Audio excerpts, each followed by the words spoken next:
Bonjour, je suis absente aujourd'hui, donc vous allez vous rendre à la page 30 dans votre document de notes. Nous allons voir les propriétés des fonctions. Donc, je vais d'abord voir la page 30. Je vais regarder avec vous ce que vous avez à souligner, les mots, qu'est-ce qu'ils veulent dire. Par contre, vous ne comprendrez pas tant qu'on n'a pas fait un exemple. Donc, je vais vous demander d'être attentif, de faire ce que je dis, puis le cours suivant, quand je vais revenir, vous allez être capable de poser vos questions convenablement, mais vous aurez quand même pris une longueur d'avance. Donc, les propriétés des fonctions, c'est tout ce qui permet de paramétrer et de parler du graphique que j'ai à l'écran. Donc, elles sont en catégorie. Donc, la première est le domaine et le codomaine. Donc, je vais vous parler de la première qui est le domaine. Je vous demanderai de le souligner dans vos notes. Et le codomaine. Donc, le domaine et le codomaine sont les propriétés pour nous déterminer ton graphique, il commence à quelle valeur sur l'axe des X et il va jusqu'à quelle valeur sur l'axe des Y. De quelle valeur à quelle valeur sur l'axe des X et de quelle valeur à quelle valeur sur l'axe des Y. Donc, si je vous écris qu'est-ce qu'il y en est, donc, les deux, il doit faire une petite parenthèse pour vous parler de l'écriture en intervalle mathématique. Donc, qu'est-ce qu'un intervalle en mathématiques? Un intervalle, c'est quand je veux parler d'une période de temps. Par exemple, je vais parler de 10 jusqu'à 15. Donc, vous devez le prendre en note aussi. L'écriture comme ça, c'est des crochets. Des crochets, c'est fait carré. Donc, je ne veux pas avoir d'affaires qui sont en rond, qui ressemblent d'une parenthèse.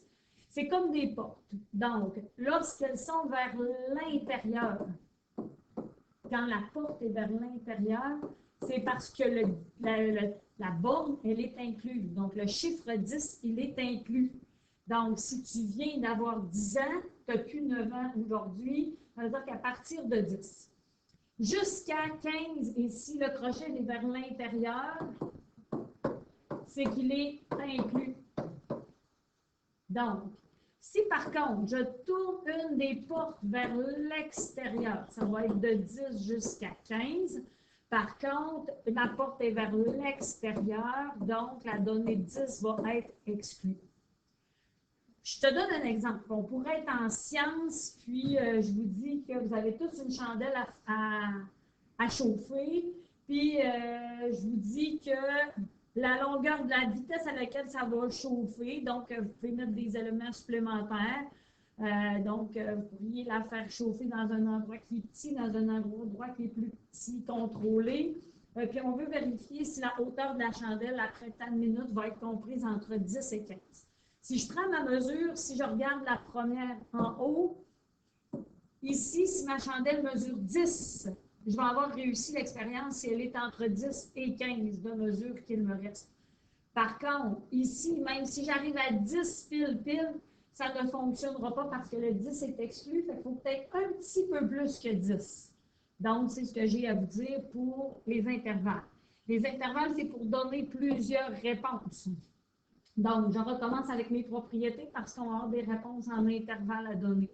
Donc, la première des choses, le domaine. Je vous écris, et je vais aller rapidement, c'est le début des X, virgule, fin des X. Maintenant, le codomaine ou image. Ça se peut qu'on dise quelle est l'image de cette fonction au lieu du codomaine. Donc, dans ce cas-là, c'est le début des Y, donc le plus bas, versus la fin des Y qui va être le plus haut. Ça va fermer. Maintenant, ça, c'est les deux premières. Ils sont toujours traités souvent ensemble. La variation. La variation, c'est comme ton taux de variation, c'est la croissance. Donc, si on a que c'est croissant, décroissant ou constant. Ça, on l'a déjà vu en classe. Donc, si c'est croissant, ça va monter. De quand à quand ça monte? Donc, le début que que ça monte jusqu'à la fin que ça monte. Ça, c'est sur l'axe des X qu'il faut que tu mettes tes yeux. Donc, la décroissance, ça va être le début de quand ça descend jusqu'à la fin, quand c'est fini, que ça descend. Et la constance, c'est quand est-ce que tu vas avoir un plateau, donc une variation nulle, le début que c'est constant jusqu'à la fin que c'est constant. Maintenant, le maximum et le minimum vont être trouvés sur l'axe Y. Pourquoi? Parce qu'un maximum et un minimum, c'est en hauteur. Donc, le minimum, c'est le plus bas. Tu devras donner ta réponse dans une accolade. Si tu n'es pas capable de faire une accolade, fais une petite barre. C'est pas grave. Du moment que ça ne ressemble pas d'une parenthèse, ça ne ressemble pas d'un crochet. Et l'autre, c'est le plus haut. Maintenant, les signes. Là, je le sais. Vous ne savez pas encore qu'est-ce que ça veut dire. Vous allez le comprendre avec l'exemple de l'autre page. Donc, les signes. C'est sur l'axe des X que vous allez prendre vos valeurs. Les signes, c'est positif, négatif. Je vous trace un graphique au bout pour que vous regardiez. Vous avez l'axe des X et vous avez l'axe des Y. Donc, la partie positive, elle est en haut de l'axe des X. La partie négative, elle est en bas de l'axe des X. Donc, si j'ai un graphique sur ce dessin-là, mettons que ça c'est 0, 4, 8. Donc, je veux savoir de quand à quand elle est en haut, donc dans la partie positive. Et je veux savoir quand est-ce qu'elle est en bas, dans la partie négative. Je vais vous montrer sur l'exemple tout à l'heure. Donc, dans positive, négative, c'est de quand à quand elle est au-dessus pour positive. C'est au-dessus de l'axe X. Et je veux savoir de quand à quand elle est en dessous de l'axe X. Maintenant, l'ordonnée à l'origine, c'est le point qui passe sur l'axe des Y. Et les zéros de la fonction, c'est les points qui passent sur l'axe des X. Donc, je te montre qu'est-ce que tu as à faire. Les zéros. Les zéros, c'est finalement, je veux savoir quand est-ce que la valeur va être à 0. Et les zéros, tu vas trouver la réponse sur l'axe des X. C'est tous les points qui touchent à l'axe X. Donc, moi, souvent, je fais des petits flocons. Pourquoi? Parce que quand il fait 0 degré dehors, il commence à tomber des flocons au lieu de tomber de l'eau. Donc, je fais des petits flocons sur mon dessin, puis ça vous rappelle que c'est les zéros de la fonction. Les zéros de la fonction s'appellent aussi abscisse à l'origine. Moi, je le sais qu'il y en a qui vont trouver ça dur parce que vous n'avez pas de visuel. Donc, là, je vous apprends juste les mots. Donc, les abscisses à l'origine, ça se trouve à être tous les points qui sont sur l'axe qui s'appelle l'axe des abscisses. On l'a vu à la page 2 de vos notes de cours. Maintenant, vous avez la valeur initiale. La valeur initiale, c'est le point sur l'axe Y. C'est ton fameux B dans ton Y égale à X plus B. Donc, un coup qu'on a vu tous les mots, je m'en vais maintenant te mettre en application dans la page suivante. On a, donc ça vous demande d'écouter comme il faut. Je vais vous demander de faire la correction du petit graphique. Le petit dessin, là, il me dérange. Donc, le lieu ici, là, ça ici, ça me dérange. Donc, je vais aller le modifier parce que je ne veux pas vous donner un petit piège de même. Donc, quand je dis modifier, c'est que je veux juste que tu partes et que tu enlèves la bulle. Je veux que ça continue à monter. Donc, moi, j'ai pris mon crayon noir. Puis, avec mon crayon blanc, je vais aller enlever la petite bulle qu'il y a là pour te montrer que ce que je voulais, c'est avoir le graphique. Je voulais avoir une pente qui monte, tout simplement. Donc, on a un graphique à l'écran. Je vais vous demander de toujours mettre l'axe des X en couleur. Pourquoi? Parce que souvent, on va avoir nos yeux à mettre sur l'axe des X. Maintenant, je vais te demander de regarder ta graduation. Tu as 1, 2, je vais aller changer mon trait, il est trop gros. 1, 2, 3, 4, 5, 6, 7, 8, 9, 10, 12, 13, 14, 15, 16. On est à un peu plus, on est à 16, 17, 18, 19. Je sais que la ligne va jusqu'à 20, mais si tu regardes toi ton graphique, il va jusqu'à 19. Ici, on a 5, 10, 15, 20, 25, 30, 35, 40, 45. Si ça va trop vite, le suppléant peut peser sur moins 5, moins 10, moins 15, moins 20, moins 25, moins 30, moins 35, moins 40. Donc, on est prêt à remplir pour donner c'est quoi les propriétés de la fonction. Le domaine et le codomaine. Le domaine est sur l'axe des X. Le codomaine est sur l'axe des Y. Donc, c'est le début et la fin de chacun. Ce que je veux savoir, c'est ton dessin. Il commence où? Donc, si je regarde, il commence ici, mais il faut que tu prennes ton axe des X, donc celle en jaune.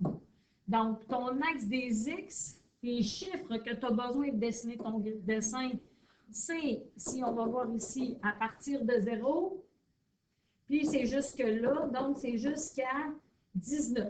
Donc, ce qu'on va écrire, c'est que les chiffres nécessaires, c'est de 0 à 19. Si je peux vous donner un autre truc, ce que vous pouvez faire, c'est comme écrapoutir votre dessin sur votre axe des X et valider à quel chiffre ils vont toucher. Donc, ils vont toucher de 0 jusqu'à 20. Si tu serres, tu pèses sur, comme une éponge, tu pèses pour la descendre sur ton axe des X. Donc, si je réussis à toute l'aplatir sur l'axe des X, je toucherai de 0 à 19. Le codomaine, même chose, je l'aplatis sur l'axe des Y. Donc, tu vas voir que tu as des chiffres de moins 40 jusqu'à 45. Pourquoi? Parce que mon dessin, si je me prends une autre couleur, il va jusqu'à moins 40, puis il va au plus haut jusqu'à 45. On les met toujours en ordre croissant. D'où pourquoi j'ai mis moins 40 en premier et 45 en deuxième.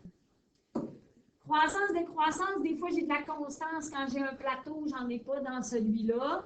Je vous ai dit que c'était sur l'axe des X. Donc, on va aller sur l'axe des X validé. Juste savoir de quand à quand.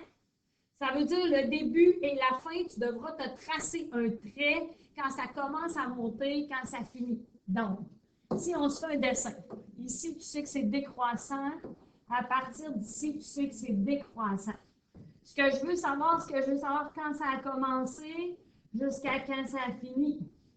La même chose ici, quand ça a commencé jusqu'à quand ça a fini. Donc, si j'écris le premier morceau de c'est la décroissance. C'est de 0 jusqu'à 1. Et là, pour venir des intervalles, on met un U. Et l'autre, c'est de 11 jusqu'à 19. C'est toujours le début et la fin. Donc, si j'enlève ça ici pour nous donner du visuel, ça, c'est ce qui descend. Je vais aller écrire mes chiffres. Maintenant, mais 15, 16, je vais rapetisser mon trait. 9, 10, 11, 12. Donc, on est là. Et là, je veux savoir quand est-ce que j'ai la croissance. Donc, la croissance, je l'ai ici. Donc, je veux savoir de quand jusqu'à quand. Donc, si tu regardes, je l'ai, la croissance de 1 jusqu'à 11. Ça va? Donc, si je répète, on va toujours voir sur l'axe des X quand est-ce que ça a commencé, quand est-ce que ça a fini. Je vais faire ça ici. Ça va donner plus de chances de visuel. Je refais ça, je vais remettre un trait. Bon, on continue. Donc, le maximum et le minimum, c'est sur l'axe Y. Sur l'axe des Y, c'est le plus haut et le plus bas. Tu vois, le plus bas, il est là, puis le plus haut est là. Donc, tu vas voir sur l'axe des Y, ce qui me dit que c'est moins 40. On ne met jamais une valeur sans l'avoir mis dans une accolade. Donc, quand tu as une réponse fixe à donner, tu la mets dans une accolade. Et le maximum, c'est 45. Maintenant, je veux savoir quand est-ce que c'est négatif, positif. Généralement, c'est celui-là que les élèves ont le plus de questions. Donc, négatif, positif, c'est quand est-ce que je suis en dessous. Donc, quand est-ce que je suis dans l'eau, si la ligne jaune était le niveau de l'eau, en dessous, je rentre dans l'eau, au-dessus, je suis au-dessus de l'eau. Donc, je veux savoir de quand à quand, c'est toujours sur l'axe des X. Si je veux savoir de quand à quand négatif, je veux savoir quand est-ce que je suis en dessous de l'eau. Je vais aller le mettre en bleu pour montrer quand est-ce que je suis en dessous de l'eau. Je suis ici, puis je suis là. Je veux savoir de quand à quand, donc c'est de 0 jusqu'à 1, 2, 3, 4, 5, 6, 7, 8. Oh, j'ai mal fait, c'est 8. Puis de 16 à 19. Donc négatif, de 0 à 8. Union de 16 à 19. Je veux savoir quand est-ce que c'est positif. Donc, positif, ça veut dire quand est-ce que je tente au-dessus de l'eau. Donc, je suis dans la partie positive. Je vous rappelle qu'ici, c'est au-dessus de l'axe des X, c'est la partie positive. En dessous de l'axe des X, c'est la partie négative. Donc, je suis de 8 à 16 au-dessus de la partie positive.